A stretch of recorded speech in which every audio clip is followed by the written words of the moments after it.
lots of challenges, maybe some that you guys are going through. Hopefully you're going through challenges because that's where we grow. That's how we get better. But I really want to start off with David. David is extraordinary. He's been in the company. He started January 4th, I believe, of 17. So if you can imagine, that's only a little over 3 years that he's been in the business. And so when I came to Arizona, we came in 2015. So we've been in business down here for around 5 years. He showed up year 3. And, you know, just to talk a little bit about his progression, when we won Agency of the Year, the team won. He was 10% of our production that year when we won Agency of the Year. In this last week, he was over 70% of the production. And so, yeah, we, you know, when it all breaks down, we did over 400,000 this week. He was over 300,000 of that. So that's actually like 75% of it. And so, you know, you guys can hear a lot from me. I've been here 18 years, but I think it's better you hear from a guy that's been here 3 years and is out there doing it and leading by example.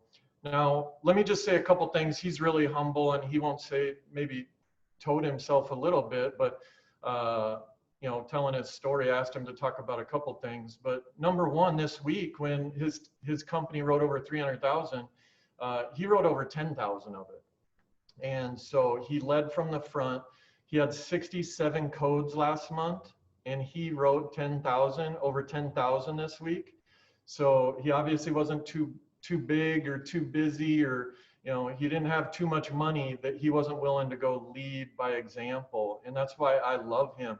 You know, he's made a commitment. I've seen such an evolution in him that I am so proud the way he represents our company, because, you know, leading by example, but he has bought in, and he's the best in our whole company when it comes to being a people first servant. When it comes to being a people first servant, we believe that when you take a leadership contract with our company and you hire someone, we're not actually hiring them, they're hiring us. We're not hiring them, they're hiring us for us to develop them, to change their life, and do whatever it takes for them to be successful. And he's the best example that we have in that in the company. So I don't think there's a better person to learn from. He's got integrity. He works super hard. You know, he started in an apartment. He was a server. He was a waiter. He decided to associate himself with some good people. Yesterday, he just bought a Bentley. So, you know, he's progressed a little bit in that servant mentality. 25 years old. I've seen him just evolve and get better every single day. He's on a mission. You know, he came into our business. I love that he challenges me, because I think that I think pretty big. You know, we're on a mission. We're going to do 100 million before the end of the decade, hopefully within the next 5 years. But he came in the business, and he's had such certainty. You know, I don't think he's ever doubted whether AIL is where he was going to develop his life and build his business and really create something special with this vehicle. And he came in and he said, you know what, we're going to make this insurance thing sexy. And I was like, what? He's like, we're going to make this the sexiest thing on the planet. Like, people that want to sell real estate, like, they're going to think that's like bottom of the barrel compared to working here at AIL. And so he's been a visionary. He's had, you know, he's gone through more difficult times than most within their first 10 years. He's gone through that in his first 3 years, and he has always handled it with class. So I think it'd be good for you guys to hear from a guy that wrote over 300,000 in a week, personally produced. You know, I have my nephew in the business, and I said, you know, when you bring family in, obviously there's a lot riding on that. My nephew was struggling. Last week, he got with my nephew, and so maybe Carpenter, if you can hit on training a little bit. And, you know, this week my nephew wrote over 13,000 just by spending a day by David leading by example and showing him how to do it. My nephew left and instantly wrote over 13,000 the next week. So David, I think it'd be appropriate for them to hear, like, why are you out personally producing, even though you have 67 codes? Why are you being an RGA out there leading from the front? I think it'd be good for you to tell them your story of, hey, I was up and I went down. I mean, you wrote 300,000, over 300,000 this week, but at the beginning of January, you wrote like 20, 15, right? So that's all happened within such a short amount of time. So if you could kind of give your story on your evolution and how you've grown personally and professionally. I think, Laura, is that good if he does that?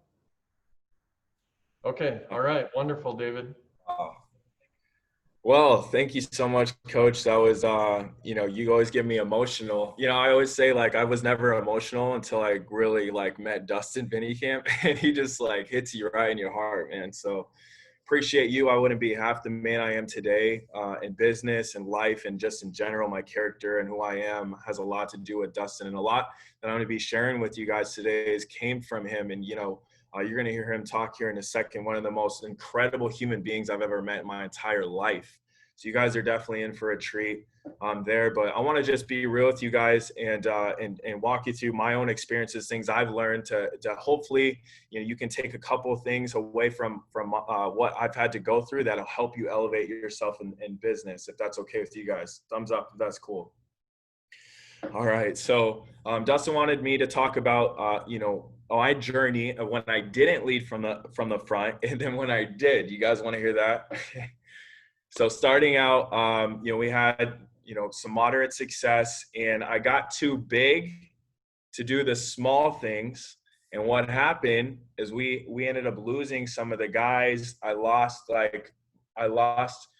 respect for my people. I don't know if you've ever been there. I felt very lost and drained. I felt like my people needed more than me, or I felt like I needed my people more than, the other way around. And I stopped growing. I was very stagnant, and yet I was still making decent money, but the people kept dropping. I lost like my passion for the business, and it was a scary feeling. This was in 2018. And a lot of it, and I wrote like 6,000 or 7,000 personal production that year. Granted, I was an RGA, and I didn't necessarily have to do that. And, at the end of that year, I lost some key people, some really, really great people, because my business was more about myself and my image than it was about, my people. And that's where I screwed up. So take it from me. Like, don't do that. Like, don't be that person. Sometimes we have to go through this stuff, but hey, if you're smart, and I know you guys are, don't do that. Don't learn from my mistake, please. And that year I had to rebuild. About half my organization left, did other things. And I had to look at myself in the mirror and say, you know what, like, if this is meant to be, you got to get back in the field. You got to learn sales. You got to lead from the front, and you got to get fired up to go serve people. Right. And now what happened was my shift and my focus stopped becoming about myself, and it became about developing people. Right. So I remember going back into the field. I was so nervous because this guy has to go shrink his ego, go, get back into the field. And I go into the field, and I just remember telling myself, just get better, just get better. If you guys want to write that down, like, your mindset's just got to be, hey, I need to just get better every day, 1%. That's my motto. Because 100%, if you're going to be 100% better, that's only in 100 days. If you're just doing 1%, right? And I would go in there, and even though I was nervous, I just decided, hey, I'm going to go do this for my people. I'm going to show them that I can be vulnerable. That's real leadership. I love Dustin because he knows he's not perfect. I know I'm not perfect. We're far from it, and we're okay with that. And just like every single person on this call, you can be in Dustin's position. You can be in Laura's position, because, hey, we're not perfect. That's the best part about it. So don't think you need to be perfect, because I did that and didn't work out. So I get back in the field, and we go after double-digit referrals. By the way, I've never hit double-digit presentation sits in a week from referrals, right? All referrals. And that was a breakthrough. I started doing the things that I was afraid to do, right? Day in, day out, and my confidence started to build. I struggled at first, I'm not going to lie, but the more I did it, the more hungry I got, because I was like, hey, I'm not scared to do this anymore. And then it became addictive and fun. And guess what? I took some key people with me, and they saw me go out and do it. And I had a monumental month in March where I wrote 45,000 gross. Okay. 45,000 gross. So not yet 50. We have this thing called Gold Club. I was really pissed off I didn't hit it, but We went out and I did that. And the most amazing thing, guys, is I blanked the first 4 days, but I just had this mentality with our trainees. And I'm in the trenches and my guys are seeing this and they're building their spirit up because they see the leader going out and leading. And I tell my trainees, I'm like, hey, you know, we're just going to go respond with, you know, we're going to go book in the home. We're going to show activity and this is going to work out. I trust our mentors. I trust the system. Watch how this plays out. And from our 4th day, we're booking in the home, we're creating activity, and then we just go on this streak where we're just dominating. And then from that day, that trickled down to our leadership. Our leaders started to lead from the front. Now our leaders are our top producers, our MGAs. And I remember that was the best thing that I could have done for my people. And my people saw that I was vulnerable and they saw that I shrunk my ego.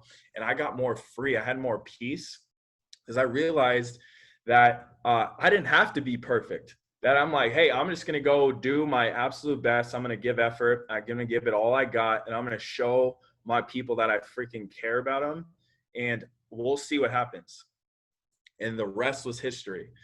And then guess what? We rebuilt and we started catching momentum. And that's just been my motto. And whenever I'm lazy, I got to remind myself, like, I'm not very lazy, but I got to remind myself that, hey, this is all about that newest person coming into AIL with a big dream, a big goal. They want to go, take care of their family.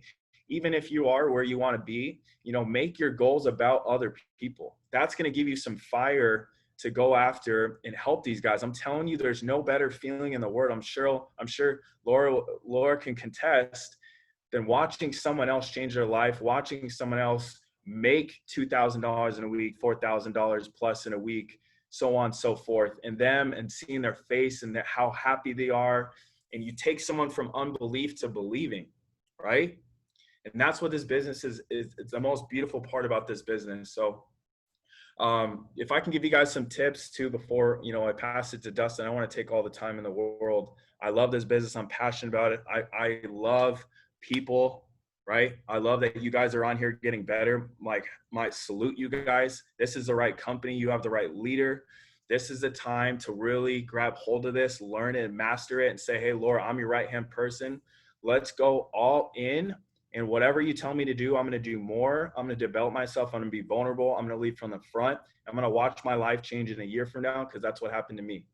So I'm going to give you guys some 4 key principles I learned from my mentor that were lights out, game changer, moving forward. So if I can give you 4 tips, even as a brand new agent, or if you're, a veteran, been in here, 5, 6, 7, 10 years, the first tip I can give you is always be coachable. Always be coachable. Something I learned from Ilya Orlovich was rule number 1. If you don't know what to do, ask your mentor. Dustin sometimes get annoyed because I'm like, hey, I don't know what to do. What would you do in this situation? And guess what? His answer is always right. It's crazy. So if you don't know what to do, ask your mentor, right? That's rule number 1. Okay. Rule number 2 is nothing else matters. Listen to your mentors. If you don't know what to do, talk to your mentor, and nothing else matters. Those are the 3 rules. I kind of screwed that up. So again, if you don't know what to do, talk to your mentor, okay? Or listen to your mentor. If you don't know what to do, talk to your mentor, and then nothing else matters. Those are like the principles of coachability. I'm going to give you guys an analogy. Picture you're in a black room. Laura knows where the gold is. You're trying to find the gold, but guess what? It's a black room, and some of us are going to be stubborn and say, hey, I got it. How much longer is it going to take us to get to that goal if Laura's right next to us and she's telling us exactly how to get there? But we don't want to listen because we're like, no, I got it. Like, imagine if you would just listen and she walked you and she's like, hey, turn here, turn right here. Hey, watch out for this. That's what a mentor is all about. They've already done it. They've already been there. She has the gold, right? So that's number 1. You got to be coachable. Like, when my mentor's talking, I'm taking notes. I'm like, you have what I want. You're an incredible person. Like, feed me, give me this. Like, I want more knowledge. So that's number 1. Number 2 is attitude of gratitude. I'm probably stealing your speech, coach. That's okay. Because I learned this straight from him. Attitude of gratitude. You have to guys, you're going to have down days in the business. I've had days where I'm like, oh my God, is this worth it? Right? We've all been there. Hang up, like nothing's going right. You have those days. At the end of those days, though, you always have something that you can be grateful for. And guess what? It's all about how you respond. Leaders respond with, hey, you know what? I'm going to do one more. Write that down. If you can just do one more, you're in pain, do one more. Guess what? The growing is done when you're in pain. That's what separates. You guys want to separate, you want to dominate, you want to be, the person, you gotta separate yourself by doing one more when you're in pain. And that attitude of, hey, you know what? I'm just gonna respond. I can't control what happened, but I'm gonna respond with the right answer, and that's doing one more call, one more rep, one more dial. I'm gonna lead from the front. I'm gonna show my team how it's done, right? Because everything is happening for you, not to you. So that's attitude of gratitude. Thankful heart means you're happy, and guess what? You're in the right attitude. You're going to dominate. Next thing, you got to be able to work hard. You guys know Michael Jordan? Some of us? Yes, Michael Jordan. He wasn't the most talented player. What separated him? Guys, when he was 50 years old, when he was playing for the Wizards, he would show up before the rookies, and he was doing defensive slides. He was working on his game. It's the times that you're outside of the field working on your craft that shows up to your presentations. Who's studying their script before the field? Who's doing nightly coaching calls to get better? Hey, it doesn't matter where I started, and I was not good at this business, not good as a leader. Thank God coach saw something in me, because I didn't, right? I sucked at sales. But if you are just, willing to do whatever it takes, work hard on yourself and your presentation, and you know what? You put in the work, that work ethic, you're going to separate yourself long term. I promise you that. And the last thing is growth. You got to grow. Hey, growth is uncomfortable, but everything you want is outside of your comfort zone. Everything you really desire in life is outside of that. When you have that option, you have the angel and the devil, and it's like, hey, what should I do? I'm feeling tired. Do I call this one? Do I get on this presentation? Those right decisions, right? That's what's going to take you to the next level. That's what's going to separate you. That's how you win. One good decision at a time turns into a habit, turns into a changed life, turns into you loving yourself more, your people respecting you more. And that's growth. When you're in pain, do one more. So that's pretty much it. That's all I wanted to share. I'm super grateful to be on here. I'm inspired by you guys. You have such an amazing leader. I'm fired up. Let's go make this month a breakthrough month, monumental month for yourself, your team, and your people. Let's go help some people. Let's go change the direction of this, and let's go be people first. You guys have a great day. Back to you. Hey, yeah, you're not leaving yet. So, Laura, is it okay if I ask him some questions? I don't want to take over your call. Yeah, for sure. Should I pin you to the top or keep him pinned to the top? Keep in. I'll just ask a few questions. So you mentioned a couple things in there. So you mentioned double-digit referrals. You changed that. So I'd like to know your psychology on referrals, and if you can give them some tips on how to be super efficient, because that's definitely like a secret weapon as we look at it. Is it really going after referrals? If you want to be people first, you want to empower your people. You want them to be able to self-generate. You want them to be able to create the leads that they want to see, right? So that's definitely was a game changer for you on the second half of your journey getting better. So what's your psychology, and then what are some tips you have for referrals? Yeah. Psychology wise, you got to understand, if you had a best friend, they told you to go do something, are you more likely to go do it? Good movie, right? Your friend's like, go see this movie. Are you going to go watch the movie most of the time? Yeah. If you liked your friend. It's the same thing with referrals. So I think referrals, they already have the backing of their friend. That's the number one, is the relationship, right? So my key tips going into it, guys, is I collect them on the family information guide. I don't know if you guys have that or use that, the family information guide. So persons to be notified, I'll role play. So this is the most important part, Dustin, in a serious accident or even death, your family needs to be notified right away. So what they are asking you to do is list 5 people in the local area that are going to be there immediately to take care of your family when something does happen. Dustin, they do recommend us getting started on this right away. Who would be the first person there to support your wife and your kids when something happens? Probably my mother. Your mother? And what's your mother's name? Kristen. Kristen? Okay, how do you spell that? Kristin.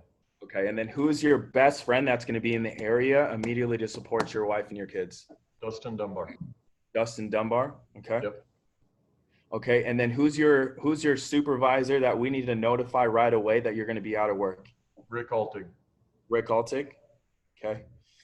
All right, and then who's your next door neighbor that can look after the boxes that are obviously going to come in and look after your house to make sure no one breaks in? That would be Suman. Okay. And then who would be the next person that you want to make sure is there in that time of need? Probably Mitch Messer, my closest friend. Okay, perfect. So I just collected 5 names that I know they're crucial to Dustin, right? Those are the names, and I want to physically write them down on the family information guide because I'm going to collect them when I get to my referral collection. So that's where I get the names. And my referral collection is very simple.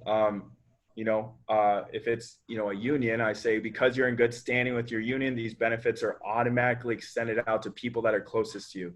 So what they're going to receive is a $2,000 death benefit, private health services card, the family information guide, and those child safe ID kits. But it's not that easy, Dustin. They do have to qualify. So they have to be over 21. They have to be living in the area. They cannot be in trouble with the law.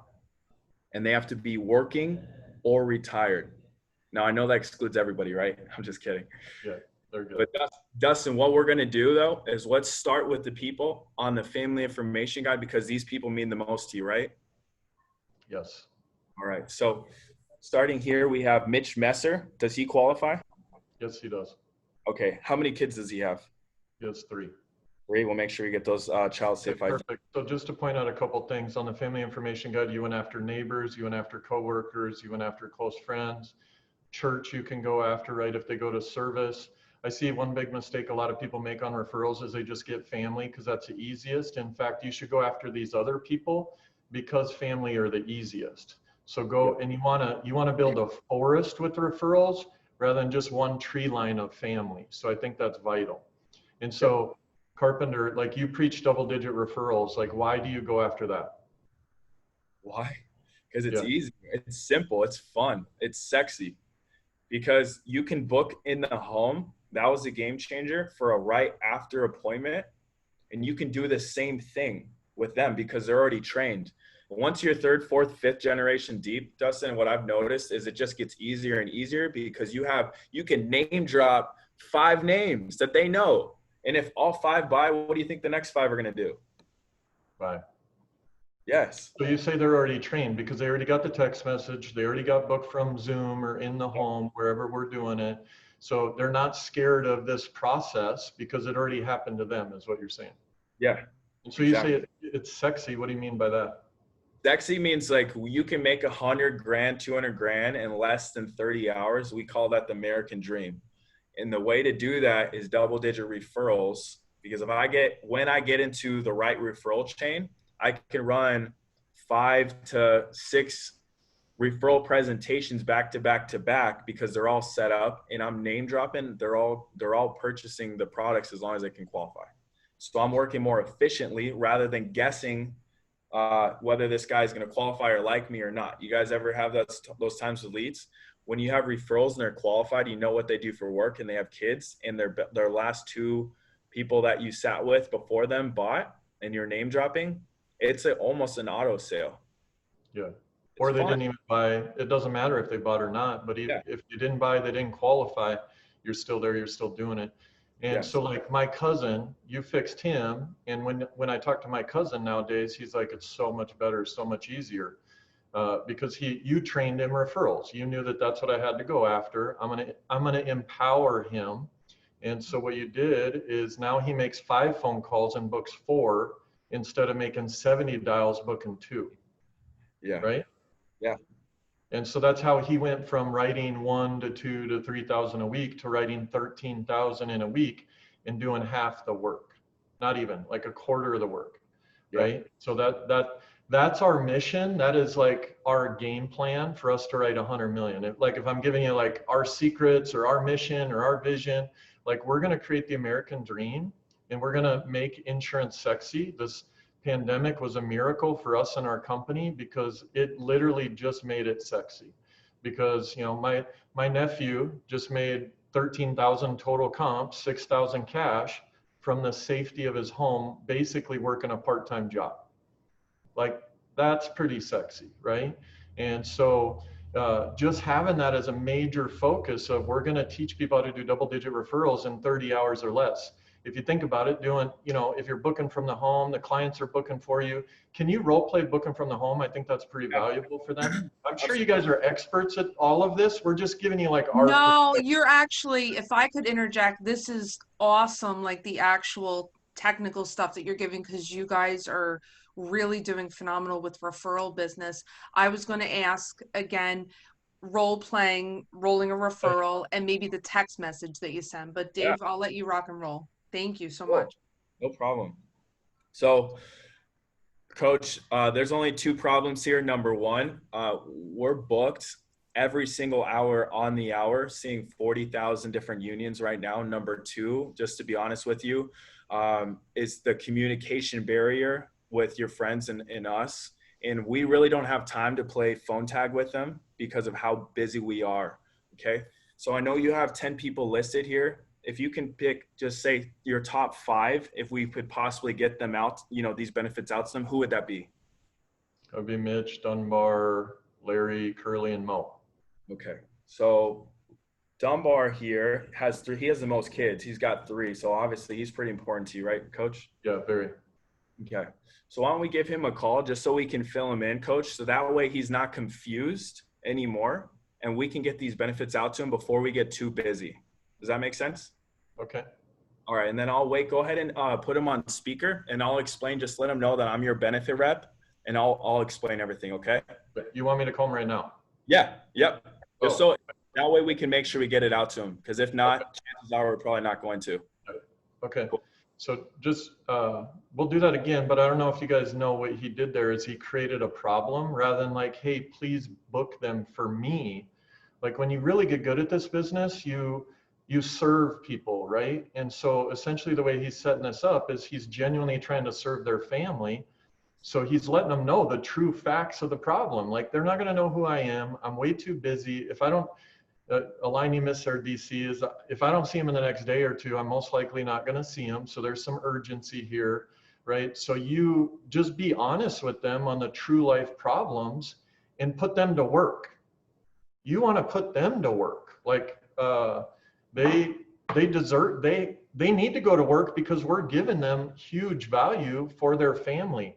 And when you get that in your brain properly, then it becomes simple. Yep. Does that make sense? Mm-hmm. All right. So Dunbar answers. Hello. Hey, Dunbar. Yeah. Hey, Dunbar. This is David with American Income. They handle all the permanent benefits for all the police, firemen, and veterans. I'm sitting here with your best friend, Dustin. Say hi, Dustin. Hello. Hey. So I'm sitting here with Dustin. He's actually a really big deal in his unit. Obviously, you knew that. Because of that, he was able to extend out all of his permanent unit benefits out to you. So make sure you thank him, all right? Okay. All right. So what he set you up with is a $2,000 death benefit, private health services card.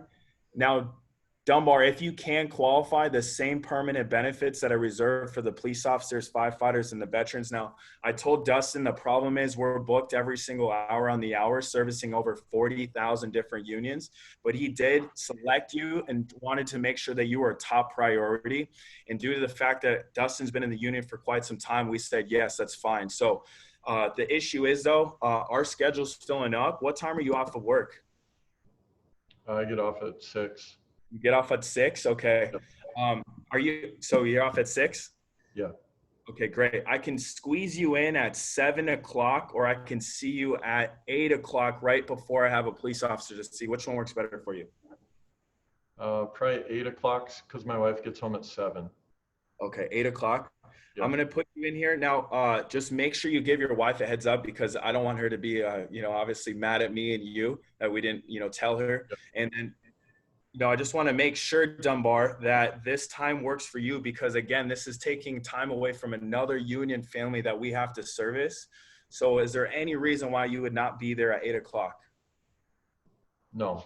Well, I'll make sure it happens. Okay, sounds good. Just give us about a half-hour window, because we are servicing all the police officers and firefighters today, and we're extremely booked up. Is that going to be an issue?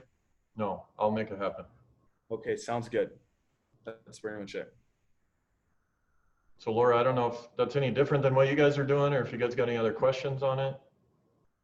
That's awesome. That's awesome. I have a question, David, if you don't mind. So if you're doing that over Zoom, how do you go about getting the Zoom information to him? So if it's over the phone, and I'm gonna basically let him know that I'm gonna send him the link to the meeting ID and the time, and then I'll text him and to remind him if it's like 10 minutes before their appointment. And if he's not on at the time, I'll give him like 2 minutes, and I'll text him and I'll be like, hey, having troubles getting on. And after that, I'll just give him a call. But I like to honestly, like, if it's on the phone, you can't really have like walk them through downloading it and stuff like that. But I'll usually ask them, okay, are you familiar with Zoom? It's what the teachers are using. Great. That's going to be like what we're going to be using. I also prefer to, if they do have an iPhone or Google Duo, I don't mind rolling that over and starting with that and walking them through the download. And worst case, you can just obviously run your presentation like that too.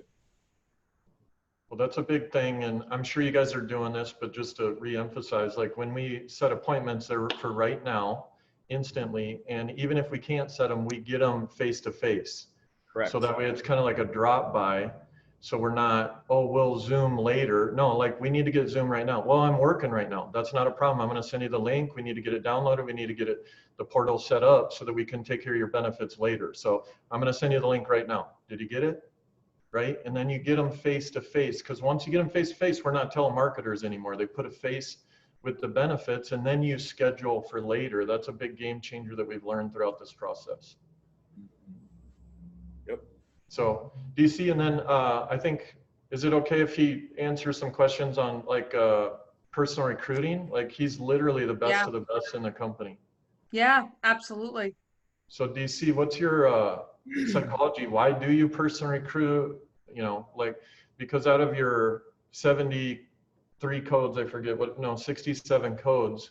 I don't have the data in front of me, but I guarantee like 70, 80, if not 90% of them were personal recruits. So can you give your psychology and talk about that? Yeah. The psychology on personal recruits is, number one, you want to be working with people you like and care about. So I always look at people as like a help me sign on their foreheads rather than a recruit me sign. So I'm never a desperate coach in terms of like trying to bring someone into the business, because I just genuinely want to help them. So my tips on recruiting is, when you're having a conversation with someone, ask them good questions like, what do you do for work right now? How do you like it? Right?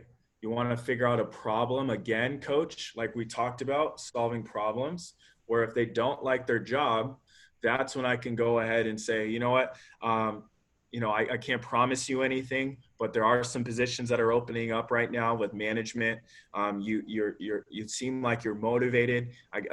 I'll go ahead and send you off to our hiring manager. I'll get an interview set up for you. And from that point on, it's a lot easier because I've already listened to them. They've given me a problem. I also like to ask like people that are just graduating, what degree they've gotten, why they got that degree, what they see themselves doing long term. And if they don't have a picture, if they can't tell me, hey, I don't really know what I'm doing, that's when I can let them know, hey, by the way, our office is hiring right now for sales and management positions, starting out $50,000 plus first year, depending on what your position will, depending on what you get hired for, that position and those details will change. But again, I can't promise you anything. What does your schedule look like for tomorrow? Right. So clear the schedule and kind of just find it. They can ask some questions if they have it, but you have a recruiter, right? Yes. Like, so you send them into a recruiter. You're not in doing all the interviews, stuff like that. That way you can focus on developing your team, but you hire recruiters to meet with your whole team and see how they can personally recruit too. Correct. Can you explain that a little bit? Yeah, so hiring a recruiter was actually the best thing I did. I didn't listen to coach for a while, and obviously cost me a lot of money. Always listen to your mentors. And I got this guy on, and basically your starting five, we have a starting five, like your key guys that you really, really want to win. Maybe they're new in the business, whatever, but his job is to meet with them weekly to go over their plans of what they want, when they want to go MGA, SA, on their goals, and he helps serve them. So he reminds them of their goals weekly, which puts person recruiting back on their mind, and then he helps find solutions for them. And if he doesn't know the solution on how to help them fix their recruiting process, that's when I come in and I can set up a call, but I can catch it. But I always have him focus on five, and it's usually newer agents. You don't want to get caught up on the agents that have been around for a while. They're not recruiting. Go find some of this fresh talent that comes in. They have a fresh market, and obviously they're the most excited. Go work with them. So I have him meeting with, usually newer individuals, 5 of them that are hungry, that are just getting going, that are ready for a change, coach, to go over. And a good example of that is David was recruited by a gentleman that never got coded. I was recruited by someone who never got coded. So if you're hiring and mentoring someone and you're not getting them recruiting, you could miss out on a David Carpenter, right? Like, so really, and by the way, they should never leave if they recruited David Carpenter, but some people do. So we genuinely believe that if people aren't personally recruiting, they're shooting themselves in the foot because they're not activating their management contract. They're not making 100% more income. Why only make money on your personal production? So we believe like that's part of our culture, our DNA. Like if you're not personally recruiting, like something's wrong. Like that's part of the commitment is that Warren Buffett expects us to grow. So we don't hope that you grow. We expect that you grow. Like if you want to be an agent, go sell for a State Farm. Yep. Like they're hiring lots of agents. Like we're on a mission to take over the world, change the world, and create the American dream for all of North America. So we're looking for people that want to come in and multiply and build an empire together, right? Yep. Coach, they have the expectation to, like a referral. Once they're person recruited, their friends come in and they are more likely to person recruit. And like you said, I personally recruit all the time. Him and I go out and we're like, yeah, who's going to recruit this one, right? And so like, because we're on a mission to serve people. And when you really look across North America, 70+% of people dislike or hate their job. And we have the American dream. Absolutely. So, Laura, do you have any other questions? Sorry, I feel like I'm kind of running this, but these are just some of the things that I know David is really good at. Yeah, I think you're running all of the right questions. I have one question. It's odd. How old are you again? 25. You're 20. So you started when you were 23. 22. Oh, 22. Awesome. Awesome. Just a side question right there. Does anybody else have any other question? Oh, sorry. Yeah. Who else, does anybody have a question in regards to like referrals, training, personal recruiting, anything? I have a question. Patrick does. Patrick's one of our new supervising agents. How's it going, guys? Where do you guys go to personally recruit outside of using like ZipRecruiter or online resources? Do you guys like physically go places and talk to people face to face, or would you before the pandemic? I think DC can answer that the best. I mean, I would because I'm old school, but DC's a lot smarter than I am. I used to go to job fairs all the time, right? Like, what a better place to go than people looking for a job. You don't have to have a booth. Everybody goes, well, I want a booth. I don't even want a booth. I'm just going to go talk to people. Like, I'm going to go talk to them. If they got a frown on their face, I'm going to ask why they're frowning. They're at a job fair. Well, I didn't find what I wanted. Great. That's exactly why I'm talking to you. This is where I'm going. So the biggest thing about personal recruiting that I'll say before I hand it over to DC is, where are you going? A lot of people don't know how to personal recruit, and they don't have a clue how to personal recruit because they don't have a vision on where they're going. Like, You know, are most people, that's what you got to teach your brand new people is like, okay, where are you going and what are you hiring for? Are you hiring for agents to work for you? Or are you hiring for vice presidents? Are you hiring for MGAs? Are you hiring for RGAs? Do you have a big enough vision that if you hire someone and you sit down with them, that they're going to help run the company with you? That is a huge transition to teach your people in person recruiting. So we always do our best to build a long-term plan for our people. So that way, when they are person recruiting, they'll go do that. So we do job fairs, you know, waiters, waitresses. David was a waiter. I served before. We do college stuff. And so, but DC has really become an expert at the social media recruiting. So can you explain that and what your people do there real quick? Yeah. So social media recruiting, it's simple. You got to obviously post consistently. What I would post is, you know, business, meaning like you actually in the picture. So you have to brand yourself, pictures with your team, pictures with your mentors, lifestyle stuff when say you and your significant other go and you were able to like, you know, take them to the beach or you were able to do something fun and share, you know, share those moments with people because people are attracted to people that live a great life. Everybody wants to live a great life. So I'm constantly putting out content. I'm just sharing like things that are happening in my life and inspiring people through obviously what AIL has done and Dustin's done for me. So that's like as simple as I can make it in consistency. If you guys want to follow me, you can study like some of the stuff that I post.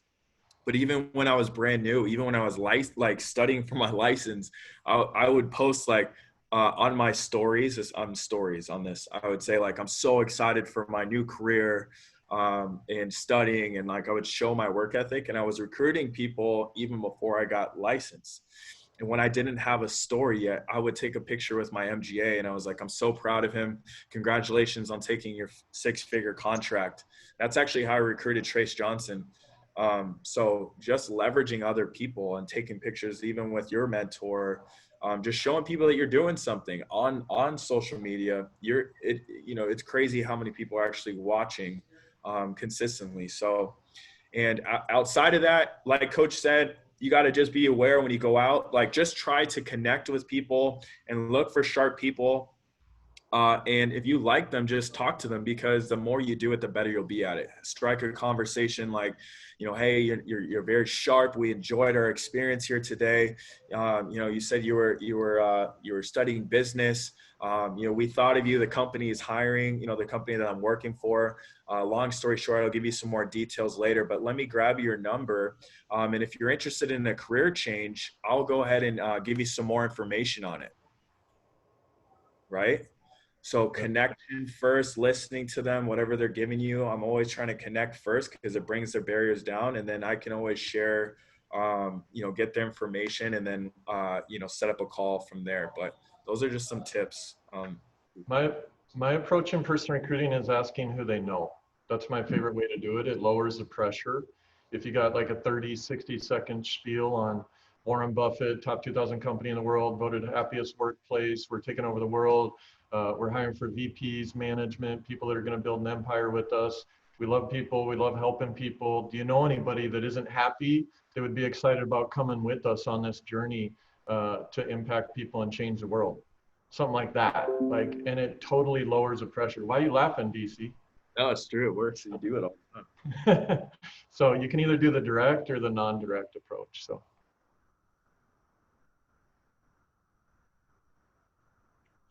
Awesome. Thank you. Yeah, Patrick was hired in the pandemic. So Maine and Massachusetts have been like, stay in your house. Yeah. So that was a really great question, Pat. Awesome. Anybody else have any other questions for Dave or Dustin? Anything that looks like there's something in the chat. Oh, thanks. David, I have a question. I am an MGA myself, and when you are at that point and your team is growing bigger, it's just a matter of finding the right balance of spending enough time with your people and also doing personal production and also doing recruiting. Any advice that you have for managers that have larger teams looking to explode it even to a larger size, how to manage the time? If you could maybe give us an idea of what your schedule looks like.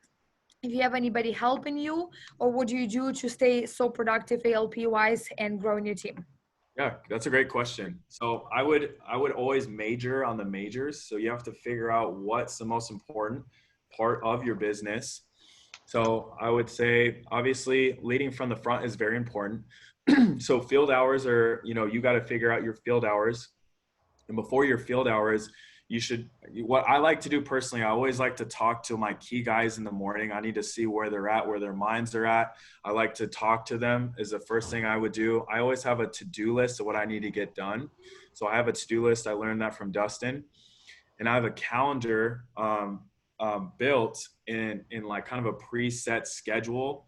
But I have designated field days where I'm going to be out in the field either with just myself or with agents, and I schedule this all out. So I think like obviously recruiting and spending time with the newest people, not just your people that have been there that you've already spent a lot of time with, like schedule some time to do that. Like whether it's a lunch or just a call or a FaceTime, I would talk to your key people to start the day is what that's helped me a lot. I would schedule time to be in the field for just yourself to produce and take maybe some of your key guys with you to show. And then I would also spend some time personally recruiting. Every week, that's like when I'm not working, I'm usually on my phone and I'm usually like trying to like honestly recruit, like send a message out, post something. Like when I'm literally not doing something in the business, I'm usually doing something in the business with recruiting. So that kind of helps a little bit. I don't really have a set schedule. I'll add to that too. So David has had big leaps when he invested back in his business. So investing back in recruiters, you'll see a leap in production, people, codes, everything. Investing in an assistant, if you have these things that are like $15 an hour jobs, $20 an hour jobs, if you end up doing those $15, $20 an hour jobs, guess what you're worth? $15, $20. So having an assistant to handle all that junk or mess or, stuff that bothers your productivity. And then that way you can focus on the things that you make $500 an hour or $1,000 an hour, because that's how you become a millionaire is you focus on the production, you focus on the recruiting. And if you heard him, you focus on the leadership development, spending time with people. For those of you, I know we got different variants in time here, how long you've been with the company. He said a really key point there is that you spend time with new people. We end up getting, the longer you're in this business, you end up spending time with people that you're comfortable with, that you've been around for a year or two. And so you got to schedule your time with people within their first 90 days. And then you got to be like, on top of it, like make sure it happens. And then you got to spend time with people 90 days to 6 months. And then you got to dedicate time to people 6 months and above. But if you're going to grow a company, what David is really, really good at is he's great at finding talent. And as soon as they start personal recruiting and attracting good people, he knows, okay, I got a key person here. I'm going to download with them. Like his top guy right now that's up and coming, he found he was talent. He was doing everything he asked him to do. He was being coachable. David was smart enough to move in with the guy. He's been in the business like 90 days. So now he gets to constantly download all day and night to his top person. So he's never going to lose that guy, and he's going to accelerate so much faster. So most people would not get uncomfortable and go, well, let's see what happens and see if I like him in a year from now. So yeah, having staff is very, very vital. Otherwise you get stuck doing jobs that you're not going to make money and you're not going to get growth. Very true. And even if you're scared or you're not making the money you want to make yet, you're like, oh, I need to hit this before I invest. Scratch that. You honestly have to invest first before you get to the income you're looking at. And that's what Coach had to always remind me is like, you need to be investing like you're trying to earn the money that, you're basically trying to go after. In order to get to that income, you need to invest. So if you have to have like some weeks where obviously you're just scraping by, guess what? That's temporary. Right. And it's going to free up your time to produce more, do all money making activities, pour into people like Dustin showed us. And it's going to just honestly 90 days, you'll see a huge difference. David, you haven't had to pay a lot in taxes, right? Yeah. That's another great thing. It's all a tax write-off.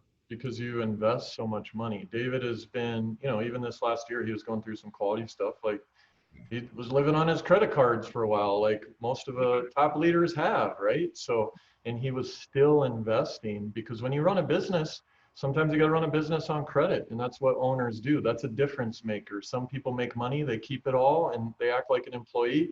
The people that make it big, they take that money and they reinvest it, because we have residual income. You know, I don't know, I could retire today and make over $1 million a year. That's a pretty good position to be, and it's all based off residual income. So if you leverage your whole earnings, your whole life for the next 10 years, you can be in that same situation. So can you live a little bit moderate for 10 years to know that you can make $1 million a year after 10 years? Yeah, smart people would. They'd invest their time, energy, everything that they own back into that. Right. So true. I remember that. And like your staff's always first, your business is always first. Like, even if you've been in credit card debt, or if you have credit card debt right now, guess what? You keep investing, because that's short term. You got to think long term. You're going to get yourself out of it. No matter, I remember being like 40, 50 grand in debt, in credit card debts, like a year ago.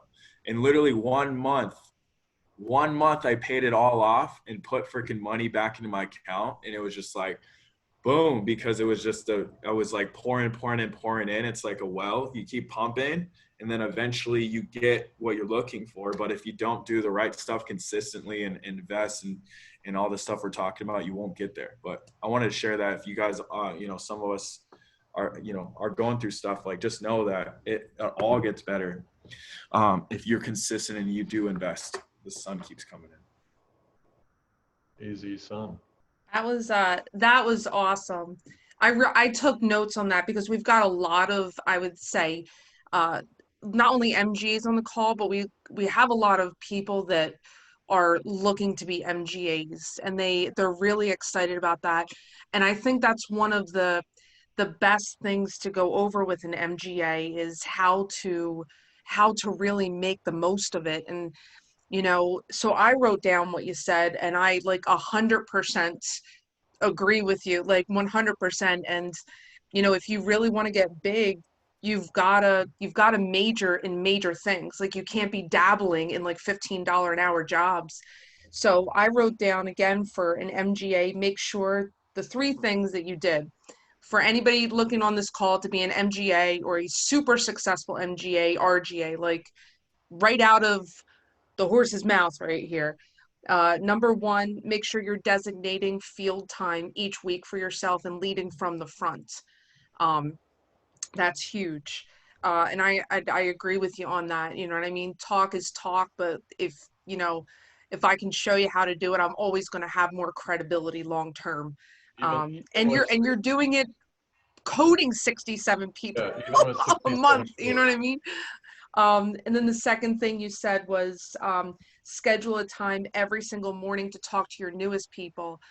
And I think that's really important for MGAs. You know, a lot of the SAs and the GAs, maybe they're a little bit newer, but the relationship an MGA has with their newest people, vision casting with them, going over the goal, that's huge. And then personal recruiting. That's what I took away from what you said. And it was like just really simple, that if I wanted to be as successful as you, like, those are the 3 most important things. And then obviously delegating a lot of other things. So thank you so much for that. That was awesome. Of course. Does Laura, anybody do you want any other questions or? Yeah. If I can just give any wisdom before we leave, again, thank you for having us. We really appreciate being here and being able to download to you. Hopefully it added some value. You know, I've been doing this 18 years coming up, and when you first start getting into leadership, you know, we have these business plans, stuff like that. I guess my first question I would ask you is, what is your vision? Like, you know, 1 out of 10, like, how fired up are you right now? Like, in 18 years that I've been here, there's never been a more exciting time in the history of this company. Like, we literally just had a miracle happen. For all of you, we're going to look back on this time and go, I was there when that happened. Thank you. I was there when the company changed. I was there when we liberated our company. I was there when the American dream started. I was there when this thing became sexy. I was there when people were able to earn $13,000 at 22 years old from the safety of their own home. Like, I was there when everything changed. So where are you at fired up? And then 1 out of 10. And then where are you going with that? Like, that's one of the number one things I see when I meet with people getting into leadership.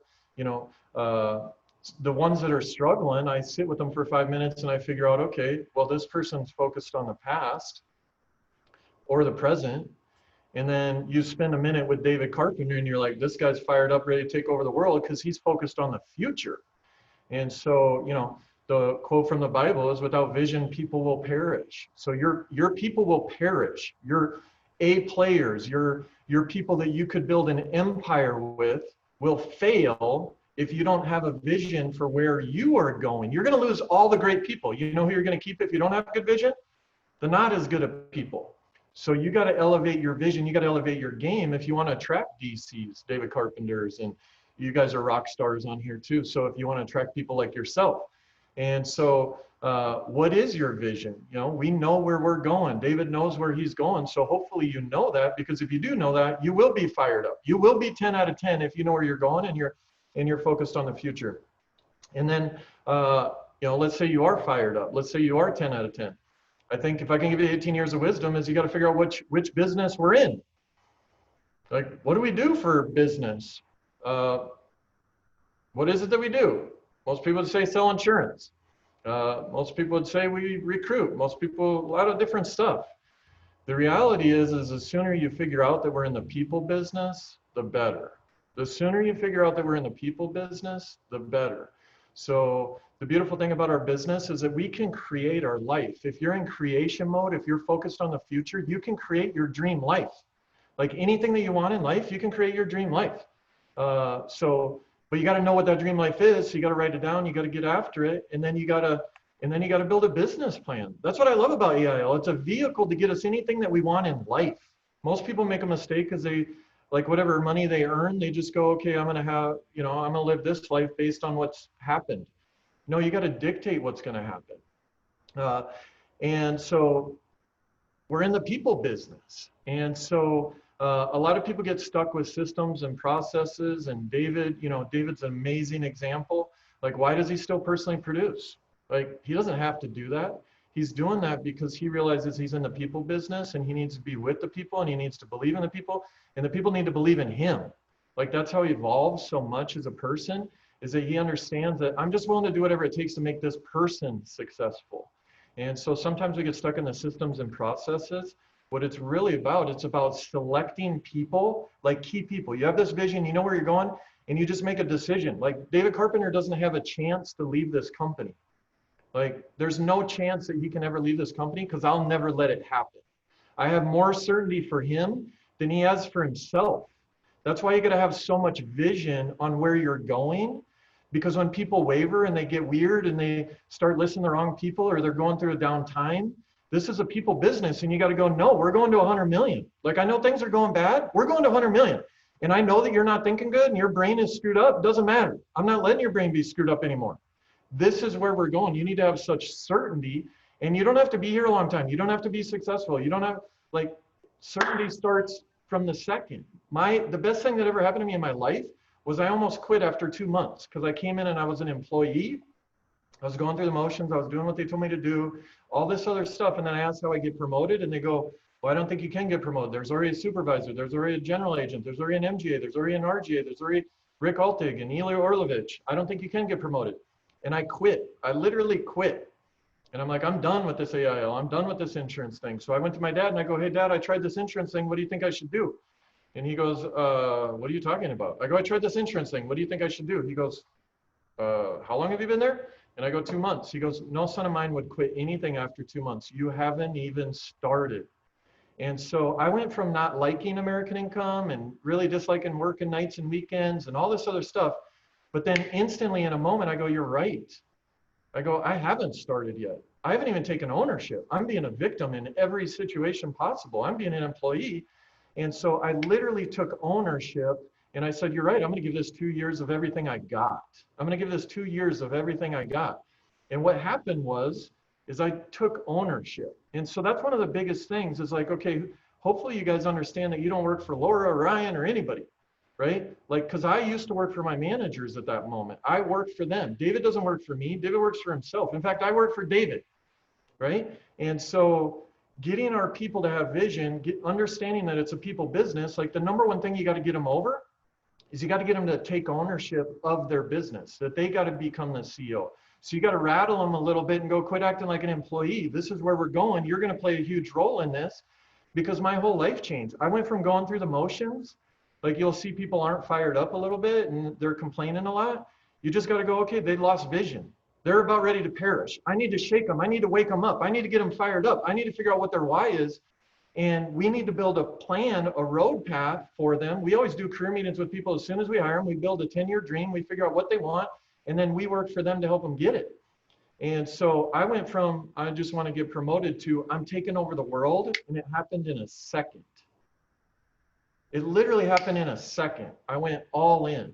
So for you that are new in leadership, or you're young, or maybe some people that are old, sometimes we got to remind ourselves like this, am I changing them through my energy because I'm so certain about where I'm going and what I'm doing that people after meeting with me, they're fired up because I'm fired up, because we just had this miracle happen and we're going to go from 10 million to 100 million in 5 years.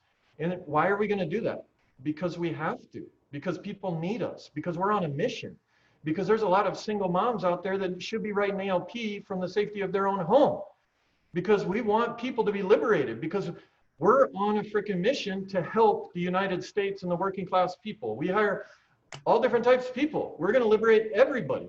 Doesn't matter if you're green, yellow, purple, doesn't matter. Doesn't matter if you're big, small, tall, short. This is the best opportunity on the planet for someone like me who grew up on a junkyard that wasn't that smart, but I was willing to work hard. I was willing to be coachable. I was willing to have a great attitude. And it gave me an opportunity to live with purpose. This is the best decision I ever made in my life because I decided to go all in. So if you're not all in, how can you ask your people to get all in? And if you're not all in, what are you going after? Where are you going? Like 10 years from now, are you designing your dream life? Have you written it out? Are you looking at it? Are you obsessing with it? It's okay to be obsessed. You actually have to be obsessed to be a leader. Like, are you obsessing with your future? And is that being downloaded? Is that being transferred? You guys don't work for AIL. You don't work for Laura. You don't work for anybody. You have an opportunity to build a company the way that you want to build it, off the values that you want to, with the people that you want to. And you have the opportunity to write 100 million or 1 billion or 50 million or whatever it is that you want to build. And then get your people to feel that way. Because I know when I serve my people and I just help them get their goals, I've already reached every goal I've ever wanted in my life. Now I'm just on a mission to serve people. And I got there just by helping and serving people. And so when you really figure that out, okay, vision, I need to know where I'm going. That way I can serve my people. I just think that's fundamental to know that you're playing the long game too. Like, don't worry about these paychecks. Don't worry about your debt like Carpenter had or like I had. I was in debt majority of my career. And eventually it's like a waterfall, like a pump, like he said. Eventually you start reaping the rewards on a different level. But I still invest 90+% of my income because we realize we're in the people business and we're focused on developing people. That's how we're going to live out our mission, DC and I. And I know you guys are the same way, because if we focus on profit, it's not going to work out very well. If we even just focus on customers, it's not going to work out very well. But if we genuinely focus on our people, we know that anything is possible. If you build a company with love and then you show them money, anything is possible. Build the company off love. That's why DC still goes in the field, because he loves his people. He's willing to do whatever it takes. So, yeah, I think if you can check yourself on how fired up you are, check yourself on where your vision is, check yourself on your certainty level, check yourself on if you know exactly where you're going to be 10 years from now. And then, if you want to have a $100 million company, You know, who do you need to be that person to run the $100 million company? And write it out. Figure out, who do you need to be? Like when I met my wife, I wrote my wife out in a book, and then I go, geez, I need to step up my game if I'm gonna convince that woman to marry me, right? And so same thing with the company. If I'm gonna have that type of company, I need to step up my game. I need to get better 1% every day, like DC goes after. I invested over 30 grand in self-help conferences and all that stuff last year, because I know that I got to grow as a person, I got to grow as a leader to get to 100 million. So thank you guys for, I don't know if there's any other questions. Laura, you guys, thanks for having us. Hopefully we didn't come across preachy. We're coming across from a humble point. We're just trying to give you guys anything that we think is like a good tool to be successful.